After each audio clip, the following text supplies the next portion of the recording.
إنك حميد مجيد. قال الله تبارك وتعالى في كلامه المجيد: أعوذ بالله من الشيطان الرجيم. بسم الله الرحمن الرحيم. فإن آمنوا بمثل ما آمنتم به فقد اهتدوا وإن تولوا فإنما هم في شقاق فسيكفيكهم الله وهو السميع العليم.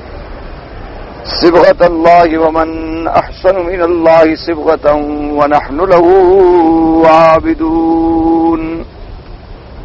قل أتحاجوننا في الله وهو ربنا وربكم ولنا أعمالنا ولكم أعمالكم ونحن له مخلصون. اللہ تبارک و تعالی نے کلام مقدس میں سورۃ البقرہ کی ان آیات مبارکہ میں تفصیل کے ساتھ ملت ابراہیم علیہ السلام کے بارے میں ارشاد فرمایا ہے،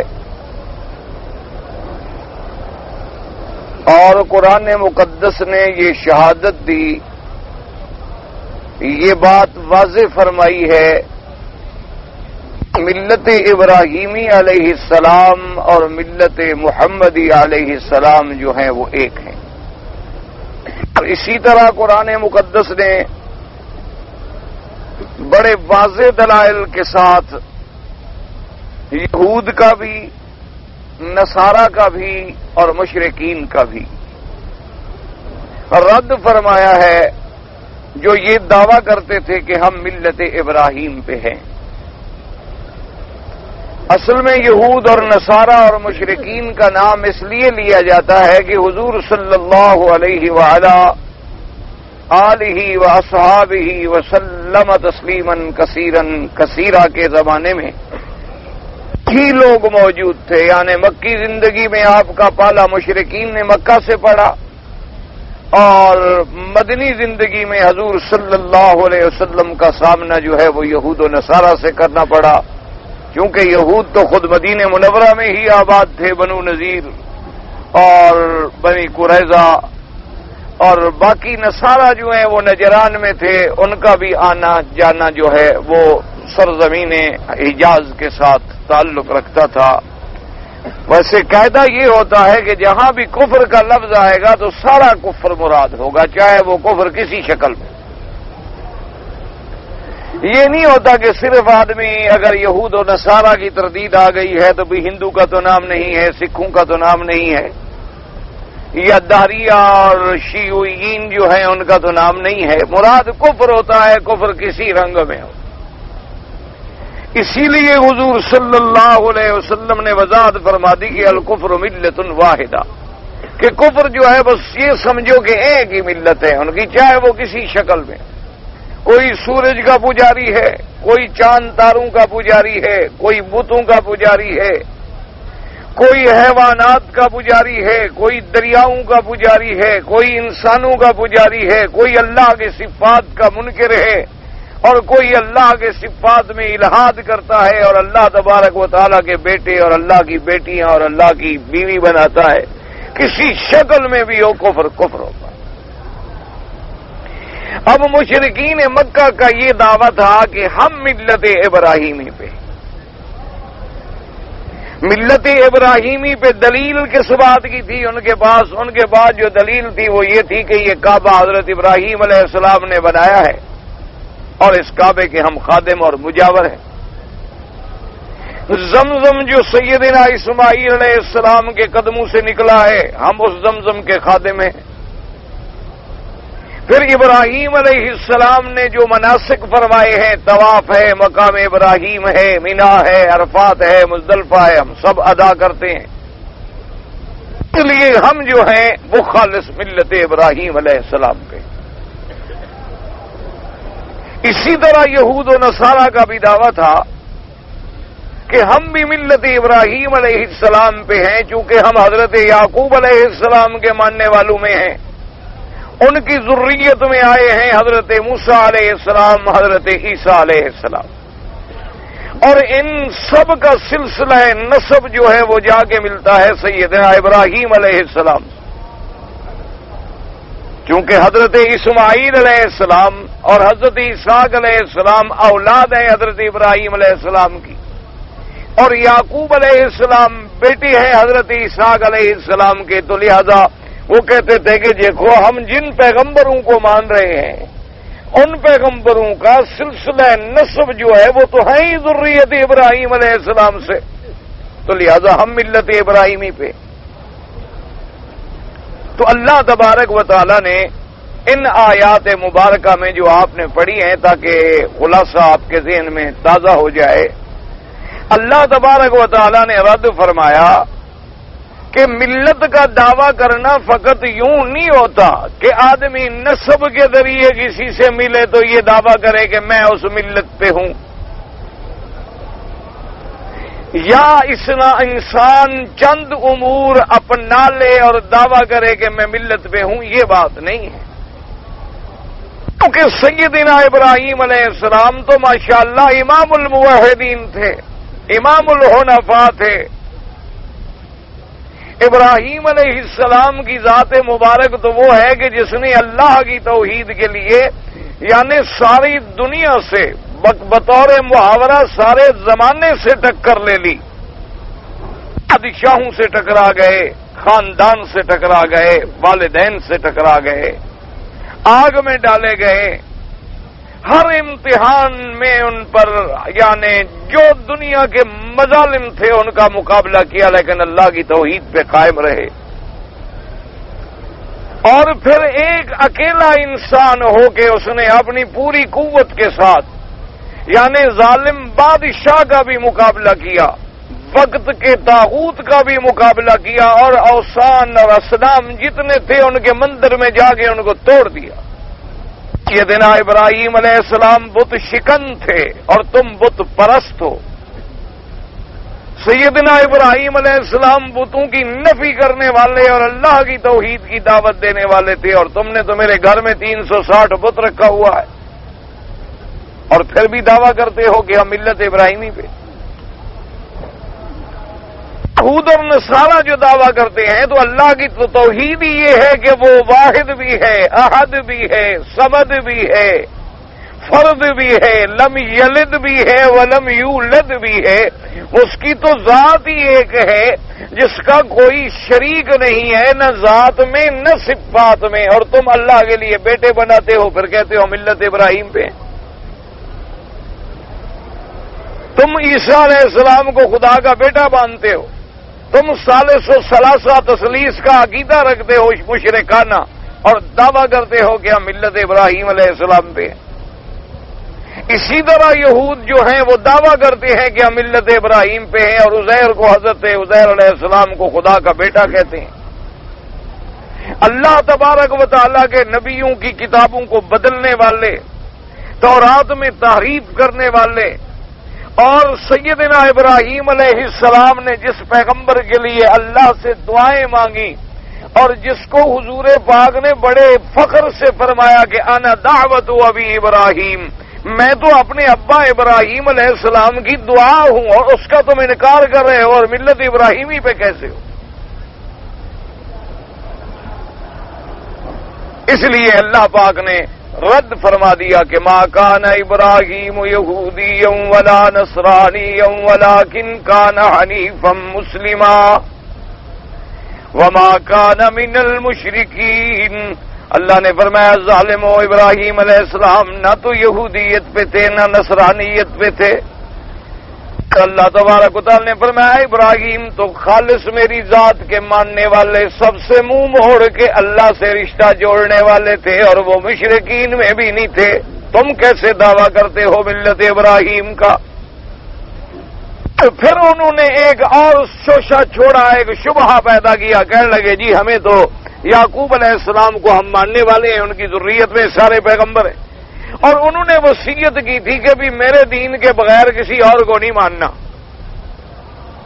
اللہ نے پھر ان کا رد فرمایا کہ جب حضرت یعقوب علیہ السلام نے یا ابراہیم علیہ السلام نے وصیت کی تھی تم موجود تھے، اذ حضر یعقوب الموت اذ قال لبنیہ ما تعبدون من بعدی ام کنتم شہداء اذ حضر یعقوب الموت، کیا تم اس وقت حاضر تھے ظالمو جب یعقوب علیہ السلام نے وصیت کی تھی؟ تم موجود تھے؟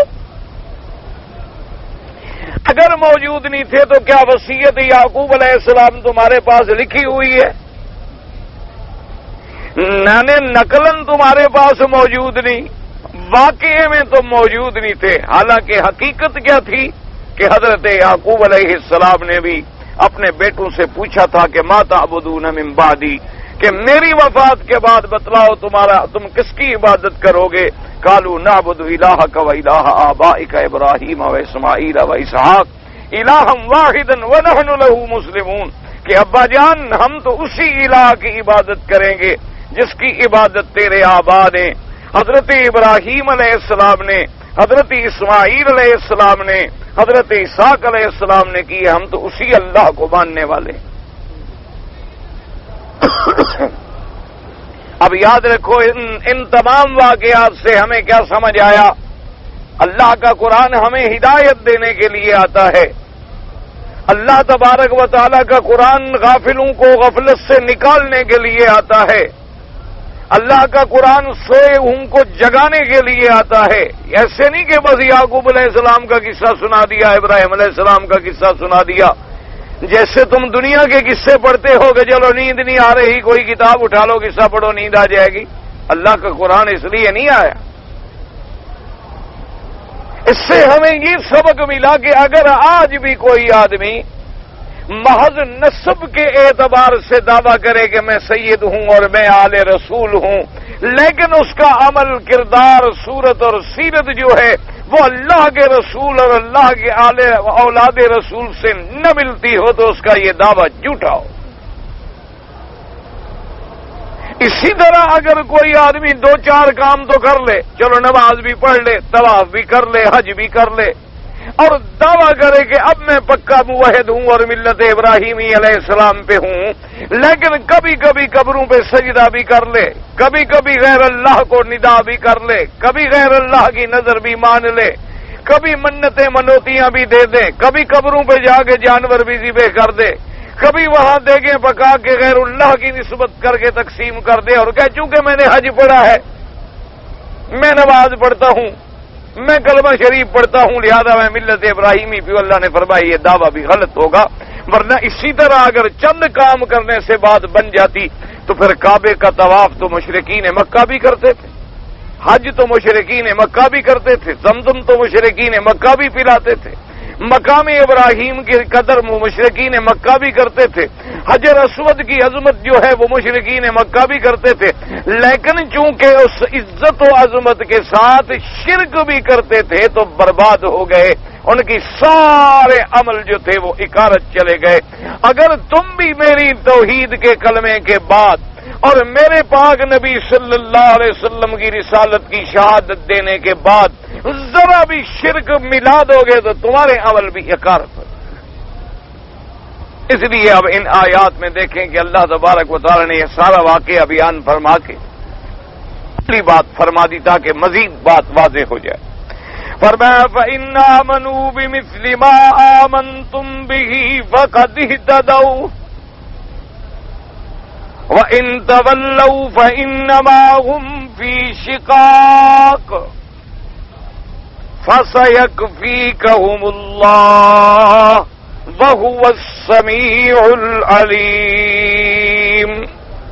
اللہ تبارک و تعالی نے فرمایا کہ میرے نبی محمد پاک صلی اللہ علیہ وسلم آپ مشرکین مکہ کو، یہود اور نصارہ کو اور پورے عالم کے کافروں کو فرما دیں، بتلا دیں اور سمجھا دیں، کیونکہ آپ کی نبوت تمام عالم کے لیے ہے، انس و جن کے لیے ہے، قیامت تک کے لیے ہے، لہذا آپ کا خطاب سننے والے تو اس وقت جو موجود تھے، لیکن یہ حکم جو ہے تمام دنیا کے انسانوں کو شامل ہوگا۔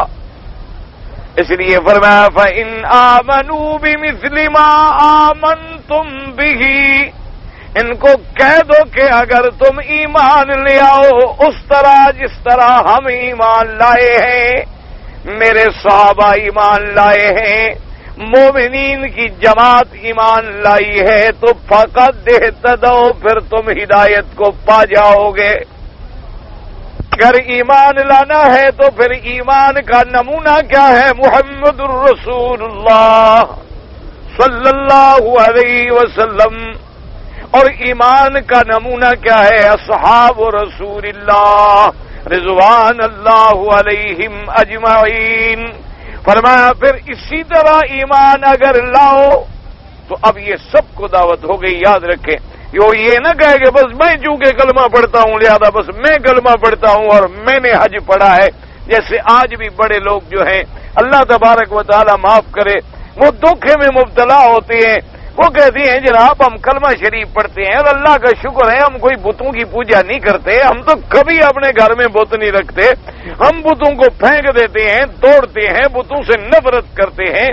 اور یہ سارا قرآن جو آیا ہے مشرکین کے بارے میں یہ تو ان کے لیے تھا جو بتوں کی عبادت کرتے تھے، اور ہم تو بتوں کی عبادت نہیں کرتے، ہم تو بتوں سے نفرت کرنے والے ہیں۔ تو یہ دراصل دھوکہ ہے۔ یاد رکھو کہ جس زمانے میں جو کفر سامنے آیا اسی کا انبیاء علیہم السلام نے مقابلہ کیا۔ ایک بات کو یاد رکھو، کیا مانا؟ مثلا تمہارے ملک میں علاقے میں اگر ایک علاقے میں کسی رفض کا دور ہے، روافض کا زور ہے، تو علماء حق کا سارا زور اسی باطل فرقے کے خلاف لگائیں گے۔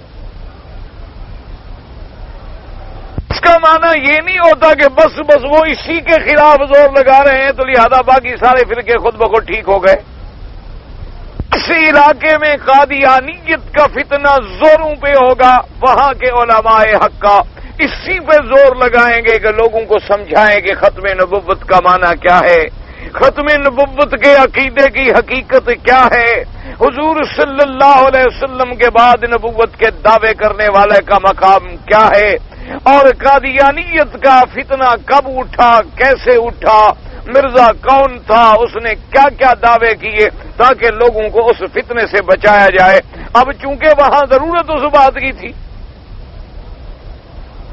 اسی لیے یاد رکھیں اور سمجھ لیں کہ جیسے حضرت ابراہیم علیہ السلام جس زمانے میں آئے تو دو چیزوں کا بڑا زور تھا، ایک تو بتوں کا اور ایک تاروں اور سورج کا۔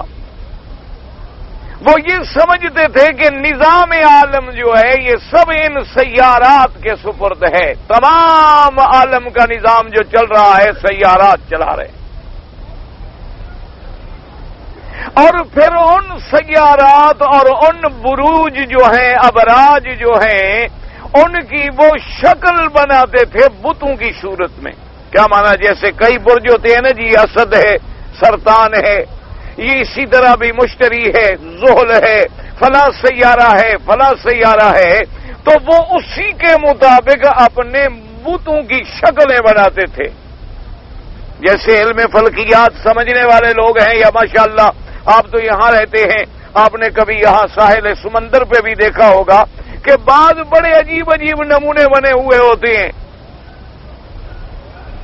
تو وہ ایک تفریح بھی ہوتی ہے اور اس میں بعض سمندری جانوروں کی شکلیں بھی ہوتی ہیں، اور ان میں بعض ان بروج و سیارات کی بھی شکلیں دی ہوئی ہیں کہ فلاں برج کی شکل یوں ہے اور فلاں برج کی شکل یوں ہے اور فلاں برج کی شکل یوں ہے۔ ابراج کی اشکال کے مطابق جو تھے قوم ابراہیم علیہ السلام نے بت بنائے ہوئے تھے، اور ان بتوں کی عبادت کا مقصد کیا تھا کہ جب ہم ان بتوں کے آگے آ کے ہاتھ باندھتے ہیں، عبادت کرتے ہیں، ان کو چومتے ہیں، تو وہ اصل جو برج ہے جس کی یہ شکل ہے وہ ہماری عبادت دیکھ کے خوش ہوتا ہے، راضی ہوتا ہے، اور پھر وہ ہمارے لیے انتظام کرے گا، ہمیں روزی دے گا، ہمیں عزت دے گا، ہمیں کامیابی دے گا۔ اسی طرح جب میرے آقا سرکار مدینہ صلی اللہ علیہ وسلم آپ تشریف لائے تو مکے کے اندر بھی مشرکین کا زور تھا، اور 360 بت جو ہے وہ اللہ کے کعبے کے اندر اور باہر رکھا ہوا، لیکن ان کے اندر اور ان کے اندر ایک تھوڑا سا فرق ہے۔ بت تو آ رہے تھے، بت تو نوح علیہ السلام کے زمانے میں بھی آئے، بت ابراہیم علیہ السلام کے زمانے میں بھی آئے، بت حضور کے زمانے میں بھی آئے، لیکن فرق یہ تھا کہ بعض لوگوں نے بت بنائے تھے ان سیارات کی شکل میں، اور بعض لوگوں نے بت بنائے تھے اشخاص کی شکل میں، کہ جب کوئی اللہ والا کوئی صالح آدمی مر گیا اس کی شکل پہ ایک بت بنا لیا۔ اور حضور پاک صلی اللہ علیہ وسلم نے اپنی زبان مبارک سے وضاحت فرما دی کہ ان لوگوں کا قاعدہ یہ تھا، پہلے لوگوں کا بھی قاعدہ یہ تھا، اذا مات فیہم رجل صالح، ان میں اگر کوئی اچھا آدمی، اللہ والا آدمی، عبادت والا، یعنی بڑا اللہ کا مقبول بندہ فوت ہو جاتا تو اس کی شکل پہ وہ ایک بت بنا لیتے کہ بھئی ہم اس کو یاد کریں گے، پھر عبادت کریں گے، اور زمانہ گزرتا گیا وہ اسی کی پھر عبادت میں لگ گئے۔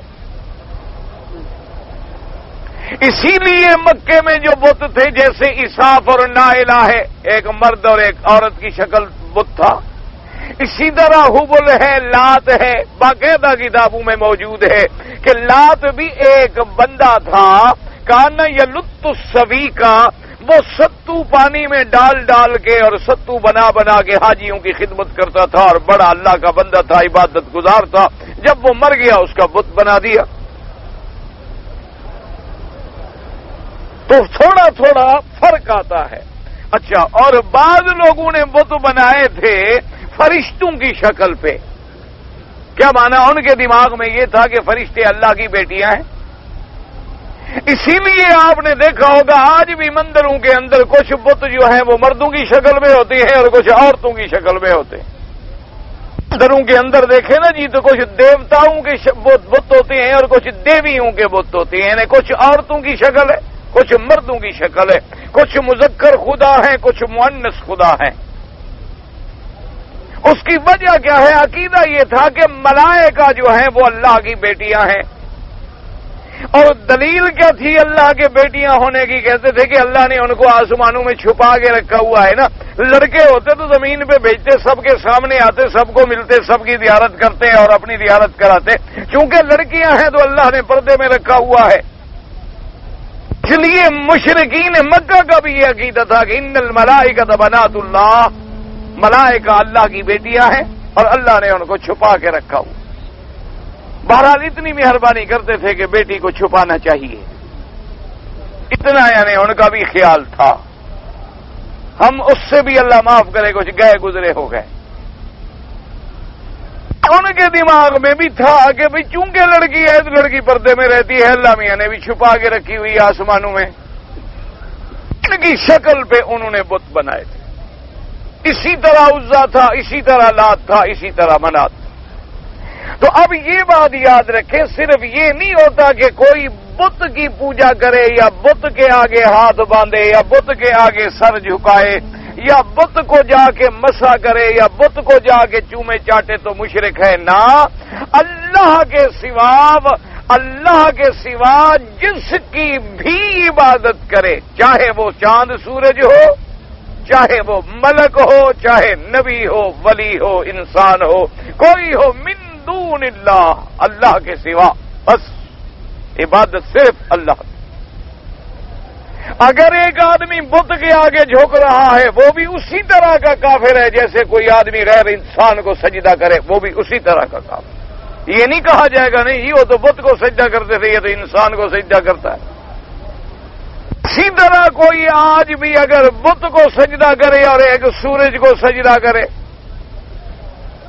اسی طرح آج بھی اگر کوئی آدمی سورج اور تاروں کو سمجھے کہ یہ تصرف کائنات کے مالک ہیں، اور اسی طرح کوئی یہ سمجھے کہ میرا مرشد شیخ یا بزرگ جو ہے وہ کائنات میں تصرف کرتا ہے، دونوں کے کفر میں کوئی فرق نہیں آتا۔ ایک بات واضح سمجھ لیں، اسی میں تو سارا نقصان ہوتا۔ یعنی اگر آج کوئی آدمی مثلا ایک دیگ چاولوں کی پکائے اور کہے جی سورج دیوتا کے نام پہ خیرات ہے، جیسے یہ حرام ہے، اسی طرح کسی بندے کے نام پہ پکائے تو وہ بھی حرام۔ اور ایک بات یاد رکھ لو، ایک پھر اور دھوکہ لگتا ہے مسلمانوں کو، وہ کہتے ہیں کہ جناب نہیں، ہم جو اپنے پیروں کی یا بزرگوں کی قبر پہ جا کے مٹھائی تقسیم کرتے ہیں یا حلوے کی دیگیں پکاتے ہیں یا ہم کوئی دمبا بکرا گائے ذبح کرتے ہیں، وہ کہتے ہیں نہیں جی ہم تو باقاعدہ جانور کا رخ قبلہ شریف کی طرف کرتے ہیں اور ہم باقاعدہ پڑھتے ہیں بسم اللہ اللہ اکبر، اور ہم تو بالکل جناب اللہ کے نام پہ ذبح کر رہے ہیں۔ وہ تو مقصد ہمارا اتنا ہوتا ہے کہ بس بزرگ کو ثواب ملے، ورنہ بزرگ کے نام پہ ہم ذبح کرتے تو بسم اللہ اللہ اکبر کے بجائے ہم وہاں اپنے بزرگ کا نام لیتے، ہم تو بزرگ کا نام نہیں لیتے، ہم تو اللہ کا نام لیتے ہیں جب جانور ذبح کرتے ہیں۔ ہم تو زیادہ سے زیادہ اتنا کرتے ہیں کہ بھئی یہ ہے اللہ کے نام پہ پر نیاز حسین ہے، حسین کی نیاز ہے، یعنی خیرات اللہ کے نام پہ ہے اور نیاز اب خود آپ ترجمہ کریں کہ نیاز کا معنی پہلے بھئی نیاز جو ہے ناز ہوا تکبر سے، نیاز ہوا اطاعت سے۔ نیاز جو ہے یہ لفظ ہے جیسے ناز، ناز مانا تکبر کہ فلانا آدمی جی بڑا نازنین ہے، بڑا متکبر ہے، فلانا آدمی جی بڑے ناز نخرے دکھلاتا ہے، اور اسی طرح کرتے ہیں جی بڑا آدمی جو ہے جی بڑا نیاز مند ہے، بڑا تابع ہے، اطاعت گزار ہے، فرما بردار ہے۔ تو اسی طرح آپ دیکھو خیرات تو اللہ کے لیے ہے لیکن فرما برداری اور اطاعت جو ہے وہ حضرت حسین کی ہے۔ ٹھیک ہوگی بات؟ اب ہمیں یہ دیکھنا پڑے گا کہ کیا حضرت حسین نے ہمیں حکم دیا؟ اگر انہوں نے حکم دیا پھر تو ہم نے فرما برداری ٹھیک کی، پھر تو ہم نے نیاز مندی بھی ٹھیک کی، اور اگر حضرت حسین نے ہمیں حکم ہی نہیں دیا، فرمان بھی نہیں کیا، اور پھر حالات اور عقل کا تقاضا بھی یہ نہیں ملتا ہے کہ جس دن حضرت حسین کو امتحان آئے، مصائب آئیں، آلام آئیں، مشکلات آئیں، پیاس میں ان کا دن گزرے، پیاس میں ان کا خاندان تڑپ رہا ہو، اور اس دن ہم حلوے کھائیں اور دیگیں اڑائیں، کوئی عقل میں بھی بات ملتی ہے؟ اس دن ہم روزہ رکھ لیں، بھوکے رہیں، پیاسے رہیں، دعائیں کریں کہ اللہ ان کی قربانی اور محنت کو قبول فرما، اور جب ہمیں تکلیف ہو تو ہم اندازہ کریں کہ دیکھو اس شہزادے نے نبی پاک صلی اللہ علیہ وسلم کے دلارے نے جسے میرے نبی نے کندھوں پہ بٹھا کے کھلایا ہو، جب وہ اس قرب و بلا کی زمین میں تڑپ رہا ہوگا تو کیا عالم ہوگا؟ اصل بات تو یہ تھی کہ ہم ان کی اس قربانی کو یاد کرتے۔ دیکھو نا جی اللہ پاک نے جو حکم دیا ہے کہ صفا مروہ دوڑو، اب دوڑنے میں اللہ کو تو کوئی نفع نہیں ہے، اگر ہم نہ دوڑیں تو کوئی نقصان بھی نہیں ہے۔ اللہ نے یہ حکم تو نہیں دیا کہ بھائی حضرت اسماعیل علیہ السلام جب تڑپ رہے تھے ان کو تو پانی نہیں ملا تھا، یعنی حضرت حسین رضی اللہ عنہ کے پانی بند ہونے میں تو اختلاف بھی ہے، یعنی بعض مورخین قائل ہیں اور بعض مورخین اس بات کے سرے سے قائل ہی نہیں،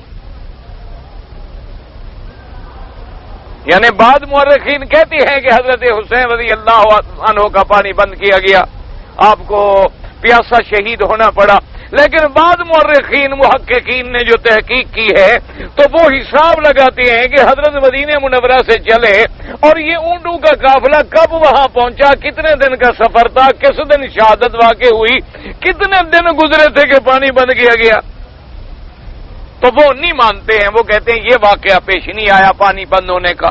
چلو فرض محال آیا یا نہ آیا تاریخی بات ہے، لیکن حضرت اسماعیل کے پانی ختم ہونے میں تو کسی کا شبہ نہیں نا، یہ تو حدیث ہے۔ حضرت اسماعیل علیہ السلام کا اکیلا مکے میں چھوڑا جانا جو ہے وہ تو قرآن میں ہے کہ ربنا انی اسکنت من ذریتی بواد غیر ذی زرع عند بیتک المحرم۔ حضرت ابراہیم علیہ السلام نے دعا مانگی، اللہ کے قرآن میں موجود ہے کہ یا اللہ میں اپنے بچوں کو، اپنی بیوی کو ایسی جگہ چھوڑ کے جا رہا ہوں جہاں کوئی آبادی نہیں، مانا پانی نہیں، پانی ہو تو آبادی ہو، اور تیرا گھر اور وہ گھر بھی بنا ہوا نہیں تھا، اس زمانے میں ٹیلا مبارک تھا، اور پھر بھی صحیح حدیثوں میں آتا ہے کہ جب پانی ختم ہو گیا حضرت اسماعیل تڑپنے لگے، تو اب ماں کے دل میں دو خیال آئے۔ ایک خیال تو یہ آیا کہ میں دوڑ کے ڈھونڈوں کہیں کوئی پانی کا نشان نظر آ جائے، یا کہیں کوئی اڑتا ہوا پرندہ نظر آ جائے جس سے اندازہ ہو کہ کہیں پانی ہے، اور دوسری بات یہ بھی ہے چلو اسی حال میں کم از کم میں حضرت اسماعیل اپنے لخت جگر کو موت اپنی آنکھوں سے تو نہ دیکھوں۔ تو اب بھی صاحبہ سائدت الی صفا، صفا پہاڑ پہ چڑھی پانی نظر نہ آیا، مروہ پہ چڑھی پانی نظر نہ آیا، 7 چکر لگائے۔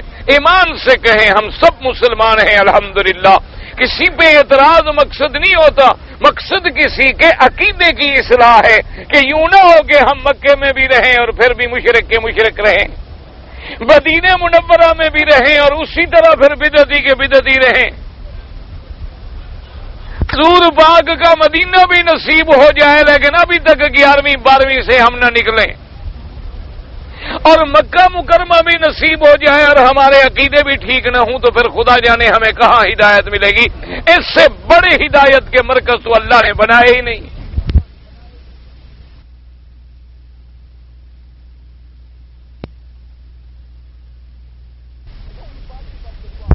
پانی بند ہوا، اسماعیل علیہ السلام تڑپے، اور پھر حضرت حسین رضی اللہ تعالیٰ عنہ تو زیادہ سے زیادہ آل بیت رسول سے صحابی ہے، نبی تو نہیں۔ شیعہ بھی انہیں نبی تو نہیں مانتا نا، امام کہہ دے گا لیکن نبی تو نہیں کہہ سکتا، چونکہ حضور کے بعد تو نبوت کا دروازہ ہی بند ہے۔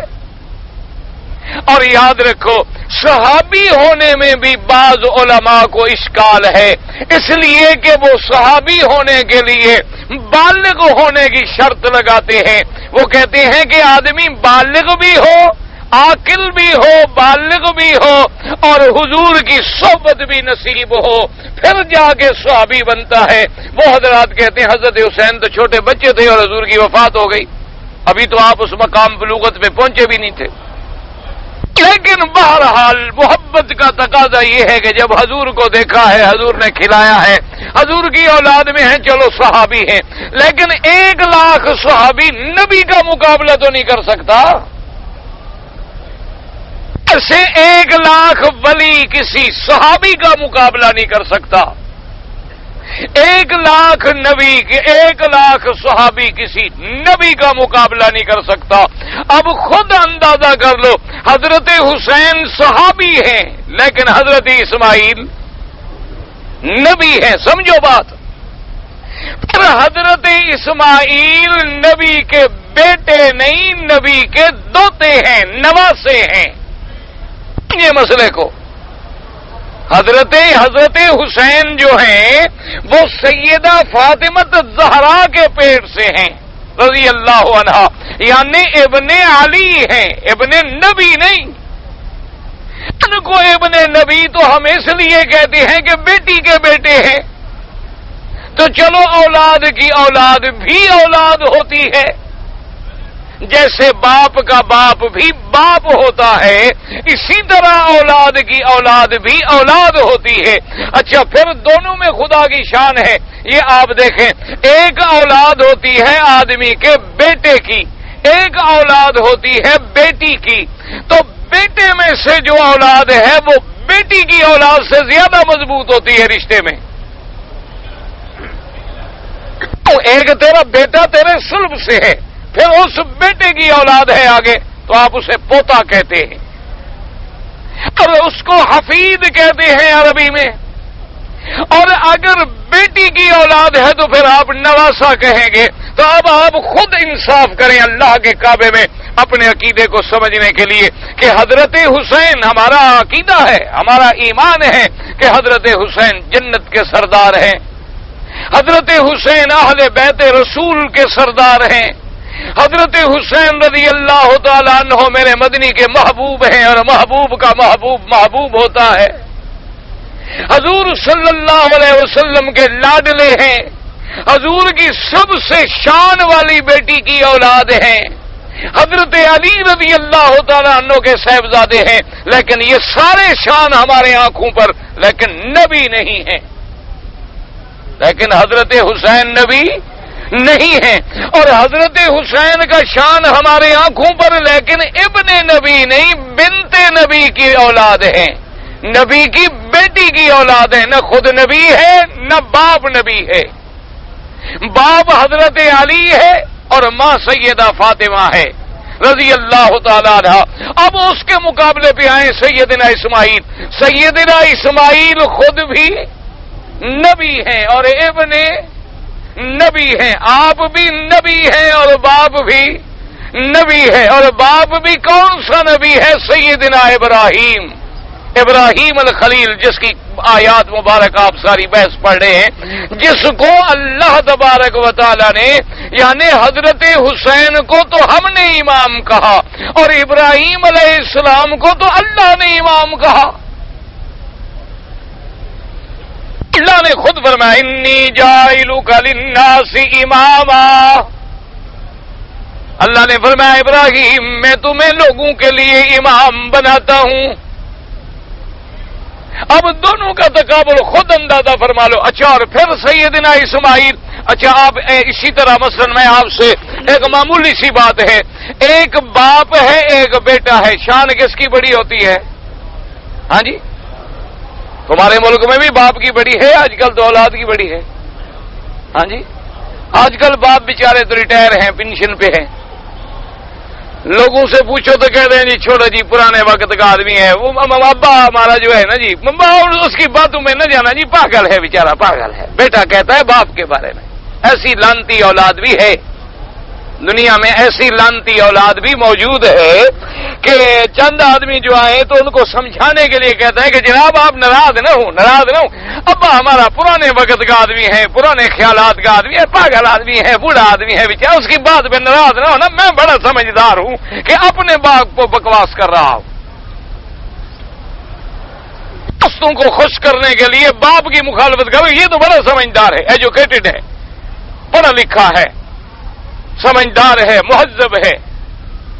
اور ایسے بھی شریف اولاد موجود ہے کہ بیٹے کو جو ترقی مل گئی، پڑھتے پڑھتے عہدے پہ چلا گیا، باپ ملنے کے لیے آیا اور باپ تھا بیچارہ جاہل، دیہاتی، گوار، اسی طرح کا وہ غریب آدمی بیچارہ سیدھا سادہ آدمی پوچھتا آ گیا کہ میرے بیٹے کا دفتر ہے، جاؤں باپ کو ملوں۔ تو لوگوں نے جب دیکھا تو اس نے کہا کہ میرا علاقے گاؤں کا ہمارا مظاہرہ ہے۔ ایسے لوگ بھی موجود ہیں، انہوں نے کہا مظاہرہ ہے، ہمارا ہاری ہے، ہمارے علاقے کا آدمی ہے، وہ غریب ہے، مسکین ہے، بھیج دو اندر، ذرا اس کی مدد ہم کریں گے۔ اور پھر باپ سے کہا کہ آپ مجھے بے عزت کرانے کے لیے یہاں تھے، آپ کو پتہ نہیں کہ میں کتنا بڑا افسر بن گیا ہوں، آپ اس حالت میں چلے جاتے ہیں یہاں لوگوں کو دکھانے کے لیے کہ میں اس بڈھے کا باپ ہوں، بیٹا ہوں۔ ایسی نالائق اولاد بھی موجود ہے، دعا کریں اللہ ایسی اولاد سے بچائے، اور جن کی اولادیں ہیں اللہ تبارک و تعالیٰ ان کو والدین کی اطاعت نصیب فرمائے، فرما برداری نصیب فرمائے، اور ان کو صحیح معنوں میں اپنے والدین کا حق ادا کرنے کی توفیق عطا فرمائے۔ تو بہرحال درجہ باپ کا بڑا ہوتا ہے، ٹھیک ہے، چلو اب سیدنا اسماعیل میرے مدنی سرکار کے باپ ہیں یا بیٹے؟ ہاں جی، سیدنا اسماعیل علیہ السلام میرے مدنی سرکار کے خاتم الانبیاء حبیب کبریا رحمت للعالمین کے کیا ہے؟ باپ ہیں۔ فرمایا انا ولد اسماعیل، میں انا سید ولد آدم، دوسری فرمایا کہ میں ولد اسماعیل میں ہوں، حضرت اسماعیل میرے ابا ہیں۔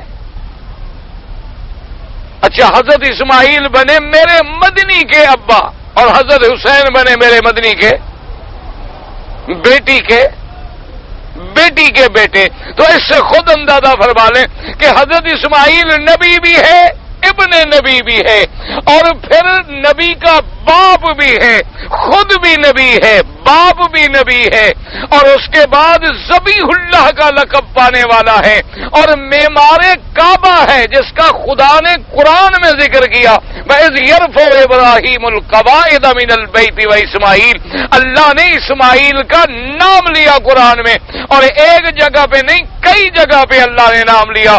ایک تو فرمایا وَإِذْ يَرْفَعُ إِبْرَاهِيمُ الْقَوَاعِدَ مِنَ الْبَيْتِ وَإِسْمَاعِيلُ، اور ایک اسی آیت میں فرمایا کہ مَا تَعْبُدُونَ مِن بَعْدِي قَالُوا نَعْبُدُ إِلَٰهَكَ وَإِلَٰهَ آبَائِكَ إِبْرَاهِيمَ وَإِسْمَاعِيلَ وَإِسْحَاقَ۔ اللہ پاک نے قرآن میں نام لیا، اور حضرت حسین کا تو نام بھی قرآن میں نہیں آیا، سمجھ لیں۔ اچھا اب یہ ہے کہ یہاں پانی بند ہوا، حضرت اسماعیل نبی ہو کے تڑپے، اور اماں صفا مروہ پہ دوڑی، اللہ کو حاضر ناظر کر کے بتلائیں اللہ نے کیا حکم دیا ہے کہ جس دن اسماعیل علیہ السلام تڑپے تھے تم سبیلیں لگاؤ، اس دن دیگیں چڑھاؤ، اس دن جلوس نکالو، جھنڈیاں لگاؤ۔ اللہ نے حکم دیا ہے کہ حضرت اسماعیل کی سالگرہ مناؤ، نہیں انصاف سے مانے نہ مانے، لیکن یہ نہ کہیں کہ ہمیں مسئلہ سمجھ نہیں آیا۔ کوئی نہ مانے اس کی مرضی ہے، کو منوانا تو مولوی کا کام نہیں ہوتا، سارے ذمے تو ایک راستہ بتلانا ہے۔ لیکن اللہ نے کیا حکم دیا، فرمایا ان الصفا والمروۃ من شعائر اللہ۔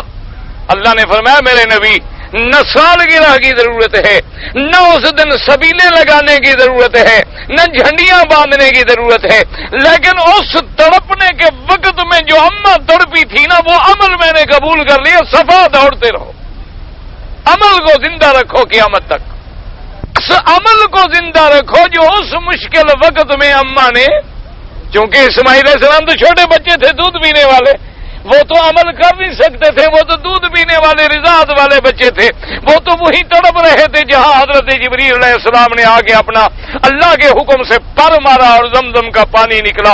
لیکن اللہ نے اس عمل کو یاد رکھا۔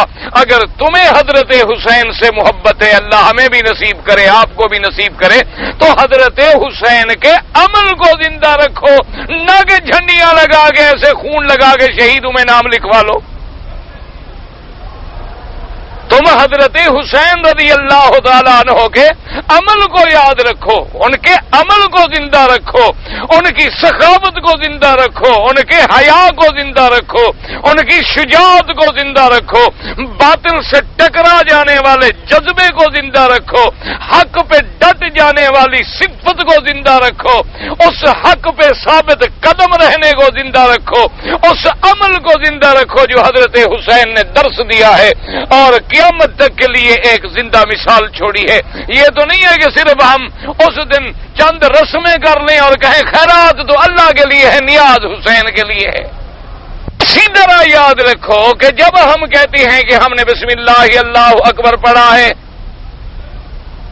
اور ہمارا مقصد تو حضرت صرف اتنا ہے کہ ہمارے مرشد کو ثواب پہنچے۔ اب ایک عقل کی بات ہے جو اللہ نے آپ کو بھی عقل دیا ہے، تھوڑا بہت مجھے بھی دیا ہے۔ ایک موٹی بات ہے، مثلا میں نے خیرات کی تو اس کا ثواب کون دیتا ہے؟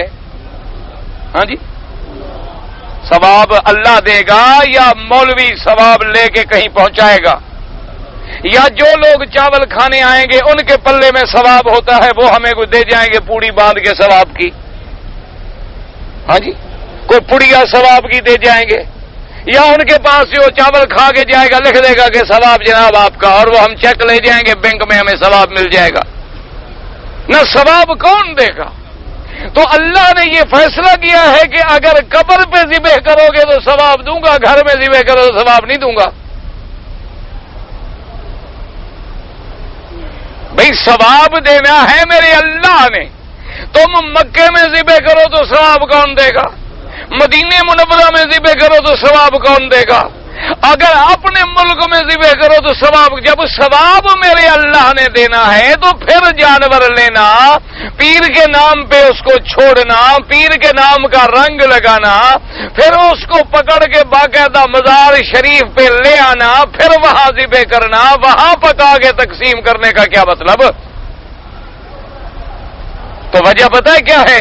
وجہ یہ تھی کہ اللہ تبارک و تعالیٰ نے جب شیطان کو مردود کر دیا، ملعون بن گیا، مرجوم بن گیا، تو پتہ شیطان نے بھی کہا فَبِعِزَّتِكَ لَأُغْوِيَنَّهُمْ أَجْمَعِينَ، اس نے کہا میرے مولا تو نے تو مجھے راندہ درگاہ بنا دیا ہے، لیکن مجھے بھی تیری عزت کی قسم ہے میں سب کو گمراہ کروں گا،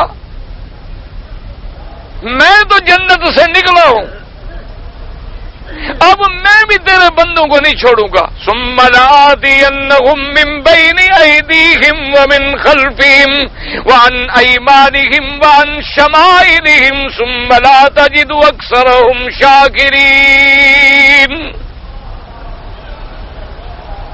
کہنے لگا پروردگار عالم میں تیرے بندوں کو آگے سے بھی گمراہ کروں گا، پیچھے سے بھی گمراہ کروں گا، دائیں سے بھی گمراہ کروں گا، بائیں سے بھی گمراہ کروں گا۔ کیا مانا؟ یعنی گمراہی کا ہر حربہ استعمال کروں گا۔ آگے پیچھے سے مانا یہ ہوتا ہے جیسے اب کہتے ہیں جی کہ ہم نے دشمن کو ہر طرف سے گھیر لیا ہے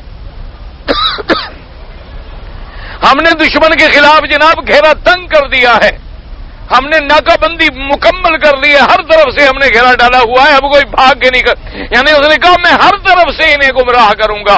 اور بعد نے کہا کہ سامنے آنکھوں سے جو فتنے ہیں آنکھوں سے گمراہ کروں گا، زبان کا جو مسئلہ ہے زبان سے گمراہ کروں گا، ہاتھوں کا جو مسئلہ ہے ہاتھوں سے گناہ کروں گا، اور شرم گاہوں کا جو فتنہ ہے اس سے زنا کے ذریعے گمراہ کروں گا۔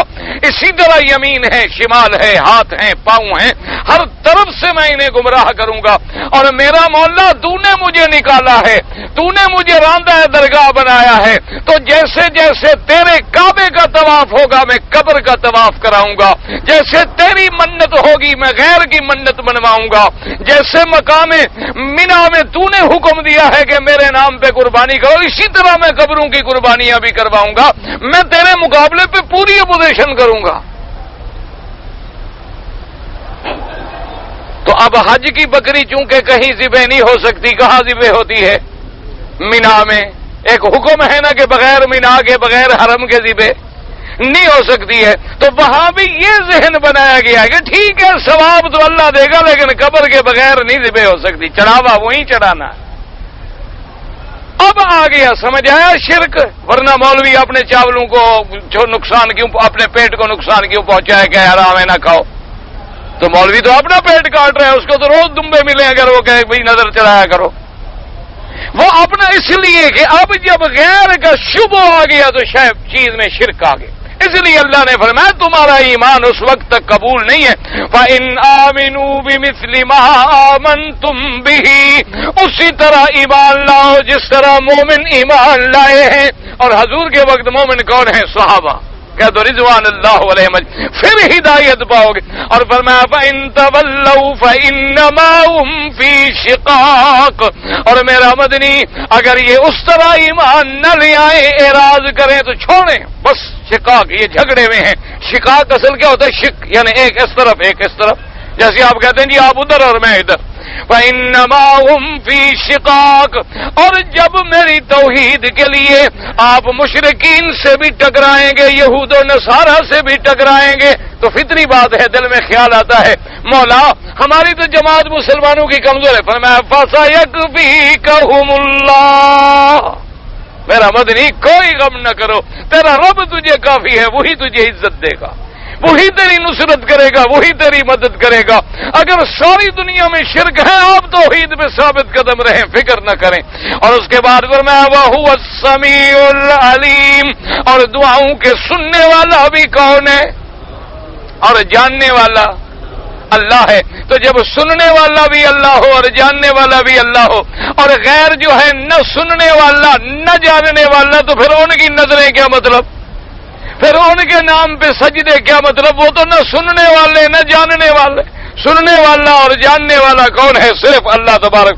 آگے فرماتے ہیں صبغۃ اللہ ومن احسن من اللہ صبغۃ ونحن له عابدون، اور یہ اللہ نے ان کی ایک رسم کا رد کیا ہے کہ نصرانیوں میں ایک رسم تھی کہ جب کوئی ان کا بچہ پیدا ہوتا تو وہ ایک رنگ بناتے تھے، یعنی ایک حوض بنا لیا پانی کا، اس میں رنگ ڈال دیا اور بچے کو اسی میں غوطہ دیتے تھے، اسی میں غوطہ دیتے تھے۔ اور اگر کوئی آدمی نصرانی ہو جائے، آج تک بھی ان کے اندر یہ بات باقی ہے، اسی کو وہ کہتے ہیں بتسمہ، یہ آج بھی یعنی اللہ معاف کرے کوئی نصرانی ہو جائے، اللہ بچائے، کیونکہ آج دنیا جس عالم میں ہے، کتنی لوگ ہیں جو بھوک کی وجہ سے، کتنی لوگ ہیں جو فقر و فاقہ کی وجہ سے، اللہ معاف کرے۔ ہم مسلمان تو ابھی اسی باتوں میں لڑ رہے ہیں نا، چھوٹے چھوٹے مسائل میں، معمولی فروئی مسائل میں، اور دشمن پتہ ہے کہا ہے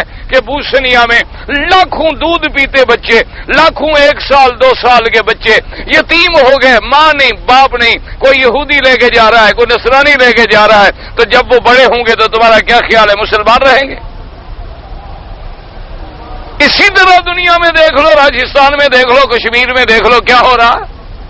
ہم تو بس اپنے فکر میں ہیں نا جی، اپنے کھانے میں ہیں، اپنے کمانے میں ہیں، ہمیں کیا ہے، ہمیں تو کسی کا فکر نہیں۔ اور دشمن کی اتنی دور تک نظر ہے کہ مسلمانوں کے لیے منصوبہ بندی اور اپنے لیے لوگوں کے بچے بھی اٹھا کے دے، اور جی ہم ہمدردی کریں، دیکھو جی چھوٹے معصوم بچے ہیں، ان کا کون ہے؟ ہم ان کو پالیں گے، جب پالیں گے تو پھر کیا ان کو مذہب اسلام سکھلائیں گے، قرآن پڑھائیں گے۔ اور اگر مسلمانوں میں غیرت ہوتی اور مسلمان عالم اسلام کا زندہ ہوتا، ایک ایک بچہ بھی اگر بڑے آدمی اپنے گھر میں رکھ لیتے تو کوئی مسلمان کا بچہ کسی کافر کی گود میں نہ پلتا، کوئی مسلمان کا بچہ کبھی یہودی کی گود میں نہ پلتا، نصرانی کی گود میں نہ پلتا، وہ ہندو کی گود میں نہ پلتا۔ لیکن مسلمانوں کے اندر جب یہ عالم ہی نہ ہو، اب تو یہ عالم ہو گیا ہے، پڑھیں گے، اتنے کشمیری جو تھے ان کو گولی مار دی گئی، یعنی اتنا بے حس ہو گیا مسلمان، اتنا بھی نہیں کہتا کہ انا للہ و انا الیہ راجعون۔ اب تو اتنی طرف بھی نہیں رہی، روز جو خبریں پڑھتے پڑھتے بے ہوش ہو گئے، ختم ہو گئی بات۔ اب تو یعنی معمولی بات ہوگی، پڑھیں گے نا جی آج وہاں گولی لگی 10 مر گئے، آج گولی لگی 20 مر گئے، آج گولی لگی 30 مر گئے، آج بس الٹ گئی، آج گاڑی الٹ گئی، جی روز دی گل ہے، ہن کوئی نویں گل تے نہیں نا۔ انا للہ و انا الیہ راجعون۔ اس لیے وہ رنگ دیتے تھے، اللہ نے فرمایا میرے مدنی ان کو کہو جھوٹے ہو، یہ کیا رنگ دے رہے ہو تم، یہ رنگ دینے سے بھلا کوئی رنگ چڑھتے ہیں؟ یہ دیکھا تمہیں ہندو بھی دیوالی اور ہولی شولی مناتے ہیں، وہ بھی رنگ دیتے ہیں کہ نہیں؟ یہ سب کفر کے ایک ہی بہانے،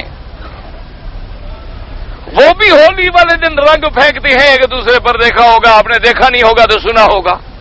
اب تو خیر مسلمان بھی ماشاءاللہ ہوشیار ہیں، وہ بھی شادی پہ پھینکتے ہیں رنگ، چلو آگے پیچھے نہ صحیح تو ایک آدھا دن تو ہم بھی یہود اور ہنود کی طرح عادت پوری کر لیں۔ یہ بھی اس دن دیکھو گے نا جی ماشاءاللہ، سب گھر والوں پہ رنگ ہوگا، دولہے پہ رنگ ہوگا، کپڑوں پہ رنگ ہوگا، علامت ہوگی، فلاں، یہ کیا ہے؟ سبحان اللہ جی، شادی حضرت کی ہو رہی ہے، اس لیے ہندوؤں کی رسم کو تازہ کر رہا ہے، نکاح کرے گا محمد مدنی کی سنت پہ اور عمل کرے گا ہندو والے اور یہودیوں والے۔ انا للہ و انا، اللہ نے فرمایا میرا نبی آپ ان کو چیلنج کریں گے، تم تو یہ جھوٹے رنگ دیتے ہو، اصل رنگ تو توحید کا رنگ ہے، صبغۃ اللہ، اصل رنگ تو وہ ہے جو اللہ نے ہم پہ چڑھا دیا ہے، اللہ نے ہم پہ اسلام کا رنگ چڑھایا ہے، اصل تو وہ رنگ ہے۔ یہ رنگ دے سے کیا ہو جاتا ہے؟ کبھی کالا دے دو، ایک آدمی پہ پیلا ڈال دو، پیلا بن جائے گا، کالا ڈال دو تو کالا بن جائے گا، زرد ڈال دو تو زرد بن جائے گا۔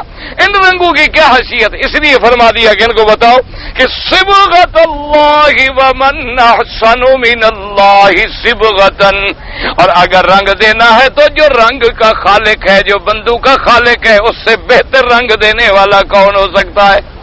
وَنَحْنُ لَهُ عَابِدُونَ، اسی رنگ اسلام کا برکت ہے، اسی رنگ کے رنگے ہوئے ہونے کا اثر ہے کہ ہم تو صرف اسی کی عبادت کرتے ہیں اور کسی کی عبادت نہیں کرتے۔ اور اللہ نے فرمایا کہ اگر یہ پھر بھی نہ مانے، اگر یہ پھر بھی مقابلے پہ اتریں، مناظرے پہ اتریں، مجادلے پہ اتریں تو کہہ دیں قُلْ أَتُحَاجُّونَنَا فِي اللَّهِ، کہ اے بے بدبختو تم اللہ کی ذات میں ہم سے جھگڑے کرتے ہو، حالانکہ وَهُوَ رَبُّنَا وَرَبُّ ربکم، وہ تو تمہارا بھی رب ہے ہمارا بھی رب ہے، اسی ذات نے تمہیں بھی پیدا کیا ہمیں بھی پیدا کیا۔ اچھا اگر نہیں مانتے ہو وَلَنَا أَعْمَالُنَا وَلَكُمْ أَعْمَالُكُمْ، اچھا تمہیں تمہارا طریقہ مبارک ہمیں ہمارا طریقہ، وَنَحْنُ لَهُ مُخْلِصُونَ، اور سن لو ہم تو خالص اللہ کی اطاعت کرنے والے ہیں، اللہ کی عبادت کرنے والے، ہم عابد ہیں تو اسی کے، مخلص ہیں تو اسی کے، مسلم ہیں تو اسی کے، کہیں فرمایا مسلمون، کہیں فرمایا عابدون اور کہیں فرمایا مخلصون۔ اس لیے سمجھے کہ مسلمان تب بنے گا جب خالص عبادت اللہ کی کرے گا، اس لیے اسلام تب آئے گا جب خالص اطاعت اللہ کی کرے گا۔ اس لیے اللہ نے فرمایا ان کو کہہ دو لنا اعمالنا ولکم اعمالکم، اچھا تم اگر اپنے آپ کو حق پہ سمجھتے ہو تو اپنے رستے پہ رہو، تمہیں تمہارا عمل مبارک ہمیں ہمارا عمل، یاد رکھو کبھی عمل مراد ہوتا ہے لیکن مراد عقیدہ ہوتا ہے، لنا اعمالنا ولکم اعمالکم، تمہیں تمہارے کام یعنی تمہارے عقیدے تمہارے کام، کبھی اعمال کو قول پر بھی غالب کر دیا جاتا، وَنَحْنُ لَهُ مُخْلِصُونَ، اور ہم تو خالص اسی کی اطاعت کرنے والے ہیں اور کسی کی اطاعت نہیں کرتے۔ دعا کرو اللہ ہمیں بھی خالص مسلمان بنا دے، اللہ پاک ہمیں بھی شرک کے فتنوں سے بچا دے، اللہ تبارک و تعالی ہمیں حضور پاک صلی اللہ علیہ وسلم صحابہ اہل بیت کی محبت نصیب فرما دے اور ان کے طریقہ ان والا ایمان نصیب کرے جو اللہ نے نمونہ بنایا۔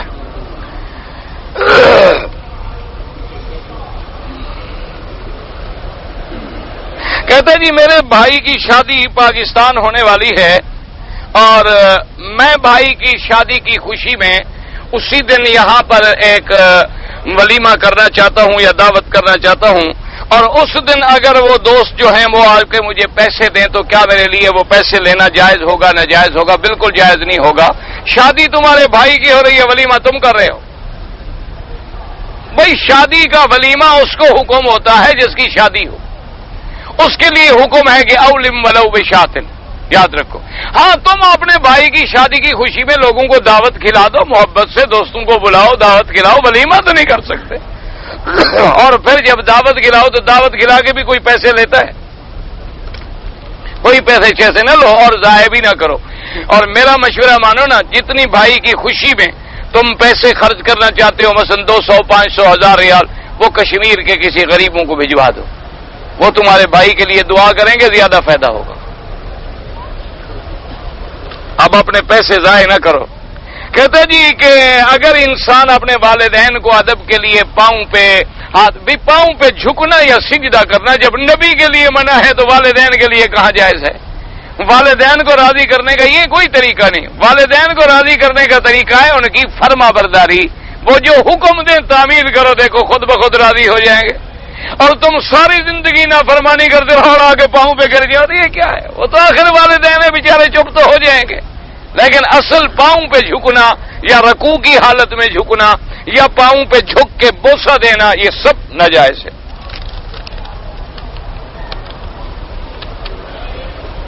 ہمارے ملک میں آدمی عورت مر جاتا ہے تو ان کے وارث جو ہیں گائے بھینس کو ذبح کر کے چاول ڈال خیرات کرتے ہیں۔ بھئی بات سنو، جو مر گیا اس کے گھر سے کھانا تو ناجائز ہے، اگر باقی ورثاء جو ہیں دور کے رشتہ دار، وہ نہ جو اس کے وارث ہیں، دور کے رشتہ دار اگر کھانا پکا کے ان کو بھی کھلائیں، آنے والوں کو بھی کھلائیں تو کوئی حرج نہیں، لیکن جو میت کے ورثاء ہیں وہ نہ، جیسے ہمارے یہاں ہوتا ہے نا، باپ مر گیا تو بیٹے کا کھانا کھاؤ، یہ حرام، اولاد یا بیٹے یا بیٹی ان کے لیے ناجائز۔ اور 7 جمعرات یہ بالکل بدعت ہے، ثواب نہیں ہوتا بلکہ پیسے بھی ضائع جاتے ہیں۔ جی کہ پہلے دن نماز جنازہ سے پہلے نماز جنازے کی جگہ گول دائرہ بناتے ہیں مولوی لوگ اور پھر پیسے تقسیم کرتا ہے، سفید کاٹنے کا کپڑا بھی تقسیم، یہ سب ناجائز ہے، بدعت ہے۔ رشتے ناپاک انسان کے قریب نہیں آتے، حالانکہ مسلمان ہی کیوں نہ ہو، کفار تو روز اول اسی پلید ہے، کیا فرشتے ان کے کندھوں پر بھی موجود رہتے ہیں؟ دیکھو جی مقصد یہ ہوتا ہے کہ اللہ کے فرشتوں کے بھی ڈیوٹی ہے۔ اب جو رحم مادر میں بچے کی تصویر پہ اللہ نے لگائے ہوئے ہیں وہ اندر بیٹھے ہیں کہ نہیں بیٹھے؟ مانا یہ ہوتا ہے کہ فرشتے پلید سے ناپاک سے نفرت کرتے ہیں اور وہ اتنا نہیں ہٹ جاتے کہ تیرے اعمال کو بھی نہ لکھ سکیں. سمجھا کریں مسئلہ. ہر اب جہنم کے اندر جو عذاب دیں گے تو وہاں فرشتے نہیں ہوں گے. تو اب یہ مانا تھوڑا کہ جہنم میں فرشتے کیسے چلے گئے. جیسے یہاں جیل میں فوج والے پولیس والے نہیں ہوتے تو وہ جیلی تو نہیں شمار ہوں گے. مانا یہ ہوتا ہے کہ پلید چیزوں سے ان پاک لوگوں کو نفرت ہے, تم پلیدی سے بچو. باقی اللہ کی جہاں جہاں ڈیوٹی ہے وہ تو تعمیل ہوگی. کان بیٹی کے منہ پر باپ پیار دے سکتا ہے؟ نہیں دے سکتا. جب لڑکی بالغ ہو جائے تو باپ اس کو سینے سے بھی نہیں لگائے اور پیار بھی نہ دے. فتنے کا زمانہ ہے آج کل تو اللہ معاف کرے کیا کیا واقعات ہو چکے ہیں. اس پتھر پہ کھڑے ہو کر حضرت ابراہیم علیہ السلام نے کعبۃ اللہ کی تعمیر کی تھی. وہ جنت سے آیا تھا یہ کوئی بات نہیں. جنت سے صرف اتنی ملتا ہے حجر اسود, اور بعض روایات ہیں جن میں مقام ابراہیم کا بھی ذکر ہے لیکن کوئی صحیح اور قوی روایت نہیں ملتی.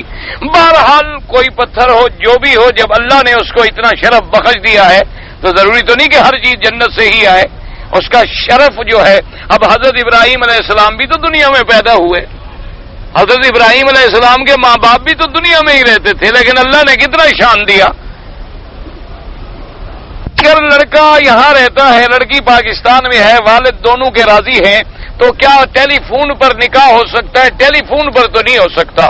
جب دونوں کے والدین موجود ہیں تو وکیل بنا دیں شریعت میں, بس ٹیلی فون کی ضرورت ہی نہیں ہے. آپ ایک خط لکھ کر بھیج دیں یا کہ بھی میرا والد جو ہے ویسے بھی ولی ہے اور میرے نکاح کا بھی وکیل ہے, بات ختم ہو گئی. وہ بھی لکھ کے بھیج دیں اور وہیں بیٹھے بیٹھے وہ نکاح کر لیں. تمہارا ولی اور تمہارا وکیل جو ہے وہ شرعاً نکاح کر سکتا ہے. ٹیلی فون پر ایجاب قبول کی ضرورت بھی نہیں ہے, کیونکہ ٹیلی فون پر آوازیں تبدیل ہو جاتی ہیں, آوازیں بدل سکتی ہیں, دھوکہ بھی لگ سکتا ہے. اور تم یہاں بیٹھے ہو, پتہ نہیں ایجاب کون سی لڑکی سے کرا رہے ہیں, کوئی اور لڑکی ہاں کہہ دے, پھر تمہارے پاس کیا گارنٹی ہے کہ وہی لڑکی تھی؟ جب جاؤ ماشاءاللہ تو آگے مسئلہ ہی بدلا ہوا ہو. اس لیے تم یہ ٹیلی فون یہ اندھے کھاتے ہیں, حرام ہیں, ان کو تم گواہ نہ بناؤ. جب شریعت نے تمہیں کھلی اجازت دی ہے, والدین موجود ہیں, ان کو وکیل بنا دو. ولی بھی ہے, وکیل بھی ہے, وہ تمہارا نکاح وہی خود کر دیں, تمہارے ضرورت ہی نہیں. کام کے پیچھے اگر آدمی آخری قاعدے میں پہنچ گیا, ہاں بالکل پڑھے, کوئی ایسی بات نہیں ہے. صرف احناف کہتے ہیں کہ اشہد ان محمدن عبدہ و رسولہ تک پڑھے اور چپ ہو جائے, اور باقی اماں فرماتے ہیں پورا پڑھے. کہتے ہیں جی کہ ہم لوگ چونکہ رات کی ڈیوٹی ہے اور صبح کی نماز پڑھنے کے بعد سوتے ہیں, تو کیا ہم استخارہ اگر کرنا چاہیں تو کر سکتے؟ استخارے کے لیے رات تو کوئی ضروری نہیں, استخارہ جب چاہو کر لو, دن ہو رات ہو. مقصد تو ہے کہ سنت کے مطابق دعا مانگ لو, بس اللہ کو منظور ہے کام تو ہو جائے گا, اور نہ ہوا تو اس کا مطلب ہے خدا کو اسی طرح منظور تھا کہ نہ ہو.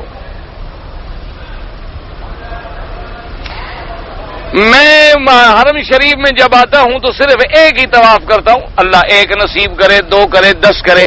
والدہ میری کا والدہ کا بھی بالکل سب کچھ, والدہ کا حج بھی کر سکتے ہو, عمرہ بھی کر سکتے ہو, ہر چیز کر سکتے ہو. اجتباء کندھا نکالنا جو ہے پہلے 3 چکروں میں. اگر حج کی صفا مروہ جو ہے میں نے محض حج میں نہیں دوڑا, بعد میں دوڑا, کوئی دم نہیں.